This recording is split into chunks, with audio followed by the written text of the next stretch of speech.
आता आपला पुढचा जो टॉपिक आहे तो आहे आधुनिक आवर्त सारणी. आपल्या पुस्तकात अशा प्रकारची आधुनिक आवर्त सारणी, तुम्ही जर पुस्तकात बघितलं तुम्हाला अशा प्रकारची एक आधुनिक आवर्त सारणी दिसेल. मी सगळे इथे मूलद्रव्य लिहिलेली नाही, ते ठराविक मूलद्रव्य लिहिलेली आहे ज्याच्याबद्दल आपल्याला शिकायचं. आधुनिक आवर्त सारणी जी आहे त्याच्यामध्ये पूर्ण 118 मूलद्रव्यांचं वर्गीकरण केलं गेलं. आता ही आधुनिक आवर्त सारणी जी तयार केली गेली ते हेनरी मोसले या शास्त्रज्ञांनी ही आधुनिक आवर्त सारणी तयार केली. आता ही आधुनिक आवर्त सारणी जी आहे ती कशावर आधारित? आधुनिक आवर्त सारणी जी आहे ती अणुअंकावर आधारित. ओके, मूलद्रव्याचा महत्वाचा घटक म्हणजे कोणता आहे तर त्याचा अणुअंक आणि त्याच्यामध्ये असलेले इलेक्ट्रॉन याच्यावर आधारित ही आधुनिक आवर्त सारणी आहे. ओके, आता तुम्ही ह्याच्यापूर्वी आपण जेवढ्या पण सारण्या बघितल्या, मग ते न्यूलँडची असो, डोबेरायनरचं असो किंवा मेंडेलिव्हचं, तर त्यांनी सगळीकडे काय केलं होतं? अणुवस्तुमानांक वापरला होता. पण इथे जर तुम्ही बघाल तर इथे अणुअंक वापरला होता. आणि ह्या आधुनिक आवर्त सारणीमध्ये मूलद्रव्यांची मांडणी ही त्याच्या अणुअंकाच्या चढत्या क्रमाने केली गेलेली आहे. म्हणजे काय तर लहान अणुअंकापासून मोठ्या अणुअंकापर्यंत, म्हणजे 1 ते 118 अशी मूलद्रव्यांची मांडणी केली गेली आहे. पण ती मांडणी करताना कशी एका लाईन मध्ये केली का? नाही. ओके, तर त्यांना त्यांच्या इलेक्ट्रॉन स्वरूपणावरून आणि त्यांच्या ज्या काही रासायनिक गुणधर्म आहेत त्याच्यावरून त्याची मांडणी ही वेगवेगळ्या खंडामध्ये केलेली आहे. तर तुम्ही जर इथे बघाल तर या आधुनिक आवर्त सारणीमध्ये टोटल अशा 18 तुम्हाला असे स्तंभ दिसतील. टोटल 18 स्तंभ आहेत. जर तुम्ही इथून सुरुवात केला तर इथपर्यंत टोटल 18 स्तंभ आहेत. ओके, आता या 18 जे स्तंभ आहेत त्यांना काय म्हणतात? या 18 स्तंभांना 18 स्तंभ आहेत त्यांना काय म्हणतात? त्यांना म्हणतात गण. आणि तुम्ही ह्या ज्या आडव्या ओळी जर बघितलात 1 2 3 4 5 6 7 या आडव्या ओळी जर बघितला तुम्ही तर ह्या आडव्या ओळी ह्या 7 आहेत. त्या आडव्या ओळींना काय म्हणतात? आडव्या ओळी. आडव्या ओळींना म्हणतात आवर्तने. मग किती गण आहेत? एकूण 18 गण आणि 7 आवर्तने. किती आहेत? 7. आडव्या 7 ओळी. आता ही आधुनिक आवर्त सारणी जर तुम्ही बघितला तर ती 4 खंडामध्ये विभागली गेलेली आहे. तर कोणते 4 खंड? त्यातला हा एस खंड आहे. नंतर तुम्ही इथे उजव्या हाताला गेलात तर पी खंड आहे. नंतर तुम्ही इकडे आलात तर डी खंड आहे. आणि इथे बघा, इथे स्टार आणि हॅश मार्क केलेला आहे ते लिहिलंय मी इथे एफ खंड. कोणता खंड? एफ. तर 4 खंडामध्ये विभागणी केली आहे एस पी डी एफ. आता ही 4 खंडामध्ये विभागणी कशी केली आहे तर त्याच्या इलेक्ट्रॉन स्वरूपणावरून केली आहे. आता तुम्हाला याचं इलेक्ट्रॉन स्वरूपण जे आहे हे थोड्या पुढच्या लेवलचं, म्हणजे आपण म्हणू शकतो जेव्हा तुम्ही कॉलेजला वगैरे जाल त्यावेळेस तुम्हाला अशा प्रकारचं हे इलेक्ट्रॉन स्वरूपण मिळेल एसपीडीएफ. आता तुम्हाला त्या प्रकारचं इलेक्ट्रॉन स्वरूपण नाही. फक्त माहितीसाठी की हे इलेक्ट्रॉन स्वरूपण वरून हे 4 खंड तयार केले आहेत, असेच तयार झालेले नाहीये. हे 4 खंड हे इलेक्ट्रॉन स्वरूपणावरून केले गेलेले आहेत आणि त्याप्रमाणे त्या खंडामध्ये मूलद्रव्यांना जागा दिलेली आहे. आता आपण एक थोडक्यात जर बघितलं, हा आपला पहिला गड आहे, हा दुसरा गड आहे, तिसरा चौथा पाचवा असं जर बघितलं आपण तर हा जो शेवटचा गड आहे ज्याच्याबद्दल आपण अगोदर पण पाहिलं होतं 18वा गड, हा आहे शून्य गड. का तर हे जेवढे या 18 गडामध्ये मूलद्रव्य आहेत त्यांची बाहेरची कक्षा भरलेली आहे, तो आहे शून्य गड. हा जो 17वा जो गड आहे हा आहे 17वा, हा 16, 15, 14, 13.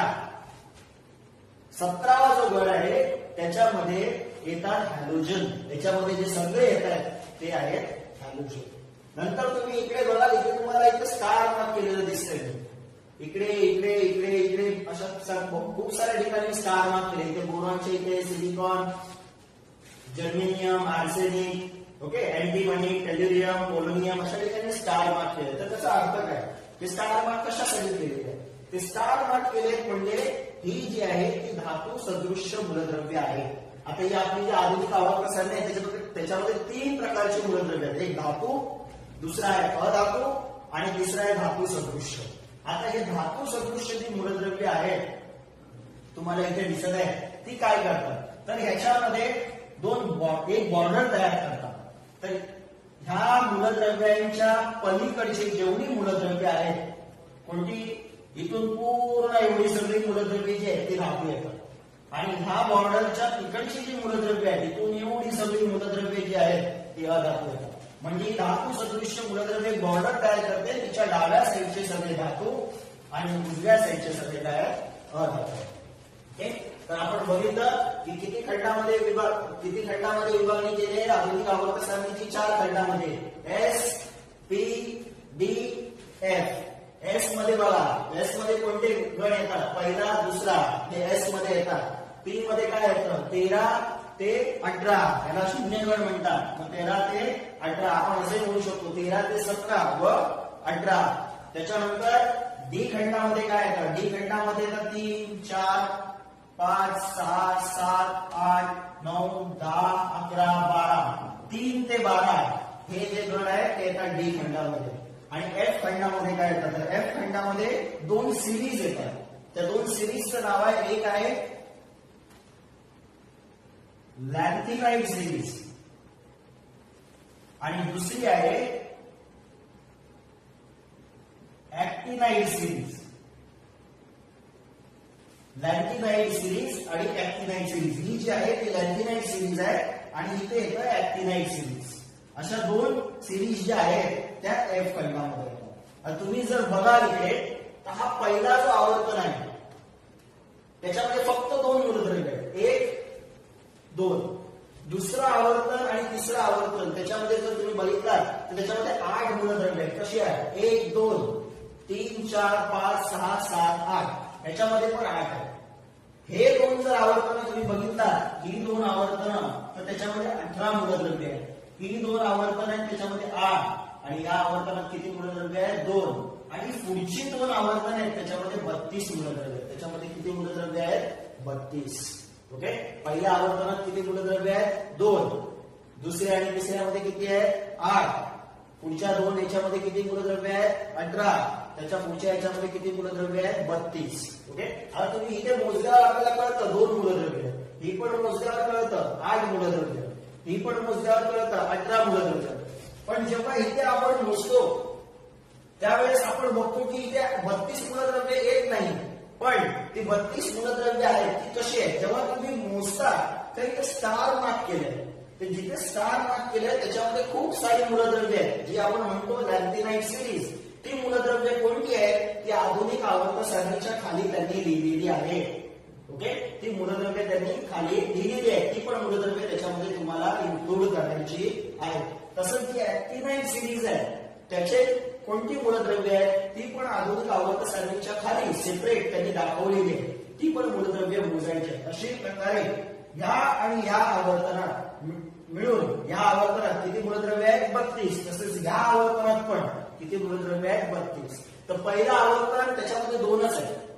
ओके, मग तो जे आवर्तन आहे त्याला सगळ्यात छोटं आवर्तन असं म्हणतात. ओके, त्याच्यानंतर पुढचा जो आहे तो आपण म्हणू शकतो की त्याच्यापेक्षा थोडा मोठा आवर्तन. जर इंग्लिश मध्ये म्हणायला गेला आपण ओके तर पहिल्या आवर्तनाला हा शॉर्ट म्हणतात, दुसऱ्या आणि तिसऱ्या आवर्तनाला पहिल्या आवर्तनाला हा शॉर्टेस्ट असं म्हणतात, खूप लहान, खूपच लहान पहिला आवर्तन. दुसरं आणि तिसरं जे आवर्तन आहे त्याला आपण शॉर्ट म्हणू शकतो म्हणजे लहान. चौथं आणि 5वं आवर्तन आहे त्याला आपण लॉंग म्हणू शकतो. ओके, लांब म्हणू शकतो, लांब आवर्तन. आणि 6वं आणि 7वं आवर्तन आहे ते एकदम लॉंगेस्ट म्हणजे खूपच लहान. हा खूपच लहान, ह्या दोघांना आपण लहान म्हणू शकतो, ह्याला आपण मोठा म्हणू शकतो आणि ह्याला आपण खूपच मोठा असे हे आवर्तन. आधुनिक आवर्त सारणी. आधुनिक आवर्त सारणीमध्ये आपण याच्या अगोदर बघितलं होतं संयुजा, अणूची त्रिज्या, त्याच्याच रिलेटेड आपण अणूचा आकार बघितला होता. आवर्तनात आणि गणात बदलतो हे बघितलं होतं, संयुजा कशी बदलते ते बघितलं होतं. पुढचं जे आहे अणूच्या आकाराच्या पुढचं ते आहे धातू गुण आणि अधातू. आपण शिकलो होतो की आवर्तनात जेव्हा आपण जातो, आवर्तन म्हणजे आपल्या अशा आडव्या ओळी असतात त्यांना आवर्तन म्हणतात. गळ म्हणजे असे उभे स्तंभ असतात त्यांना गळ म्हणतात. आधुनिक आवर्तनासाठी जेव्हा तुम्ही बघाल त्याच्यामध्ये तुम्हाला आडव्या ओळी ओके आणि उभे स्तंभ दिसतील. जेव्हा आपण आवर्तनात जेव्हा बघतो तेव्हा आपण नेहमी डावीकडून उजवीकडे जातो आणि गणात जेव्हा आपण बघतो तेव्हा आपण नेहमी वरतून खाली येतो. का वरतून खाली येतो? कारण त्या उभे स्तंभ असतात म्हणून. आणि आवर्तनात डावीकडून उजवीकडे का जातो?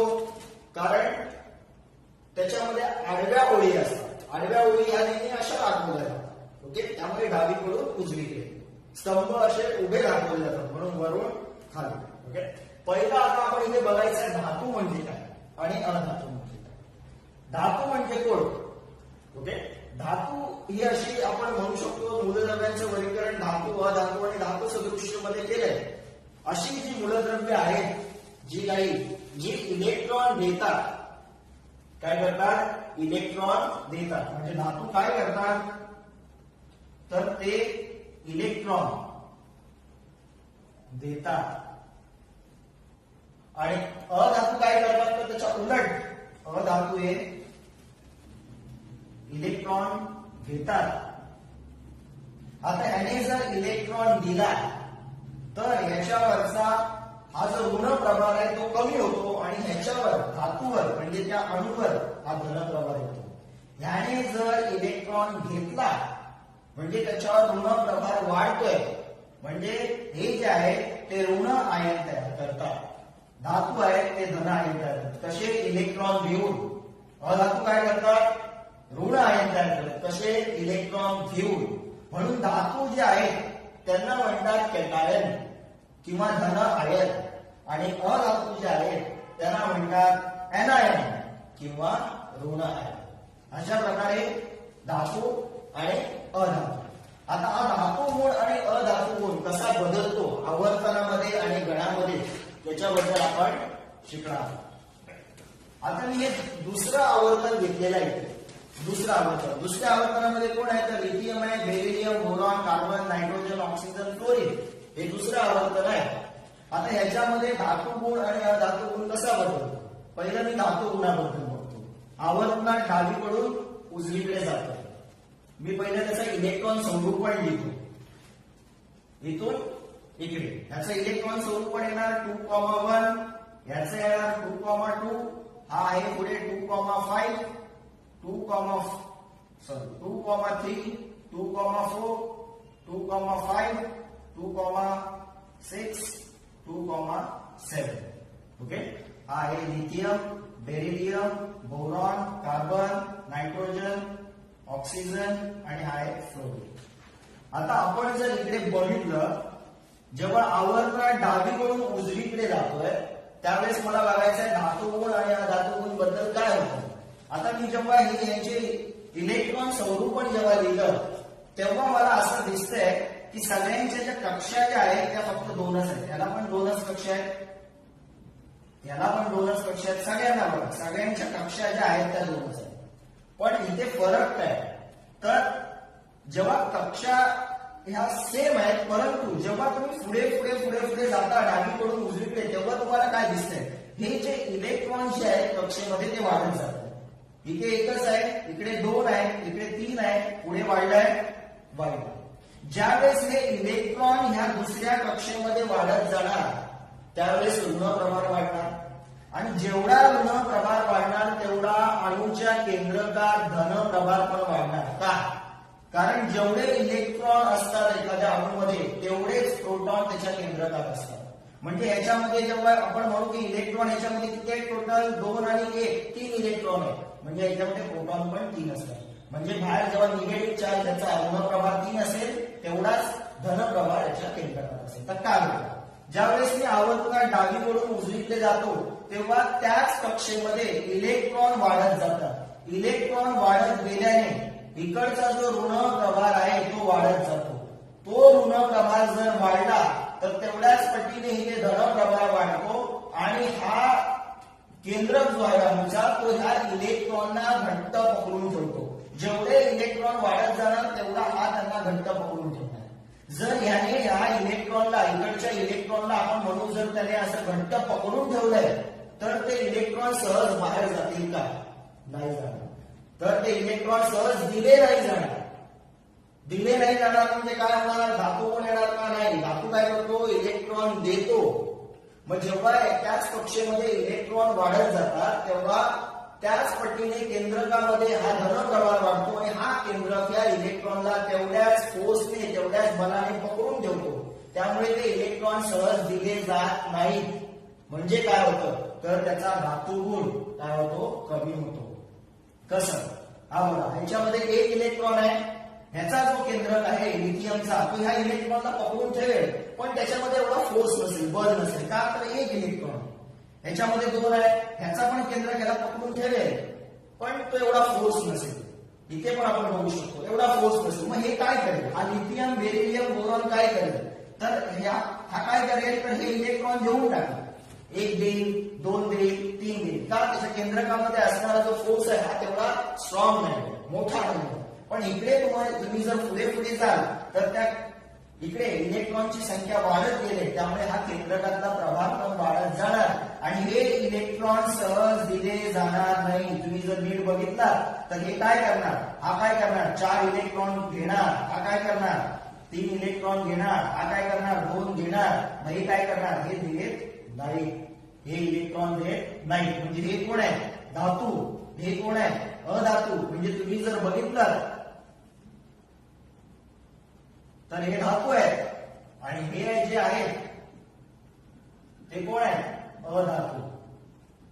आणि हे जे आहे ते धातू. मग तुम्ही जेव्हा डावीकडून उजवीकडे जाता तेव्हा तुम्हाला असं दिसतं की त्याच कक्षेमध्ये इलेक्ट्रॉन वाढत गेले. तर इलेक्ट्रॉन वाढल्यामुळे इकडचा धनप्रभार पण वाढतोय आणि धनप्रभार जेव्हा वाढतो त्यावेळेस काय होतं? हे इलेक्ट्रॉन हे केंद्र घट्ट पकडून ठेवतो, सहज देत नाही. म्हणून हा अधातू त्याचा धातू जो गुणधर्म आहे तो कमी कमी होत जातो. आणि कोणता गुणधर्म वाढतो? अधातू. बघा इकडचे सगळे धातू आहेत, इकडे तुम्हाला अधातू दिसतात. म्हणजे धातू गुण कमी झालाय आणि कोणता गुण वाढलाय? अधातू. सुरुवातीला तुम्हाला धातू आहे, हा धातू, हा धातू, हा पण धातू.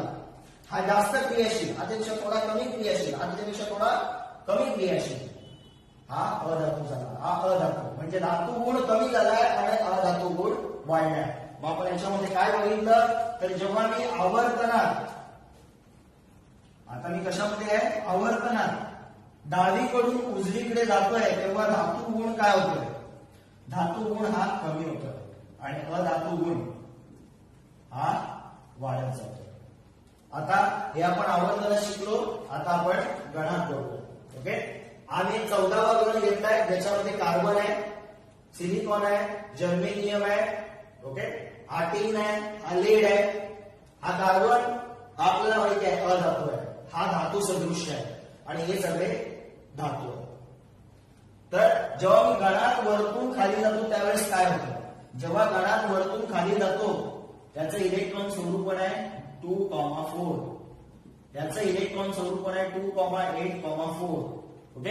याच्या पुढे जर आपण इलेक्ट्रॉन स्वरूप बघितलं 2,8,8 20 28 काय दिसतंय? आता इथे आपल्याला असं दिसतंय की कक्षा वाढलेल्या आहेत. याच्या 2 कक्षा आहेत, याच्या 3 कक्षा आहेत, याच्या कक्षा किती आहेत? 4. कक्षा वाढल्याने काय होतं? कक्षा वाढल्याने काय होतं? तर हे इलेक्ट्रॉन जे आहे ते केंद्रकापासून लांब जातात. इलेक्ट्रॉन जर केंद्रकापासून लांब गेले तर काय होतं? अंतर वाढतं, अणूचा आकार वाढतो. त्यामुळे हे इलेक्ट्रॉन जे आहेत बाहेरच्या कक्षेतले ते हे केंद्र त्याला सहज पकडून ठेवू शकत नाही. त्यामुळे ते इलेक्ट्रॉन सहज निघून जातात. कक्षा वाढल्याने काय होतं? ह्या केंद्रकापासून बाहेरच्या कक्षेतले इलेक्ट्रॉन लांब जातात. लांब गेल्याने ह्या दोघांमधला जो बल आहे, आकर्षण बल, तो कमी होतो. त्यामुळे ते हे इलेक्ट्रॉन सहज दिले जातात. मग काय होतं? हा अधातू आहे. हा इलेक्ट्रॉन देईल का? नाही. हा इलेक्ट्रॉन घेईल. हा धातू सदृश आहे. हा काही करू शकतो, देऊ पण शकतो, देऊ पण शकतो. दोन्ही प्रॉपर्टी दाखवतात. आपण धातू सदृश आहे. हा काय? हा आहे धातू. हा इलेक्ट्रॉन देणार.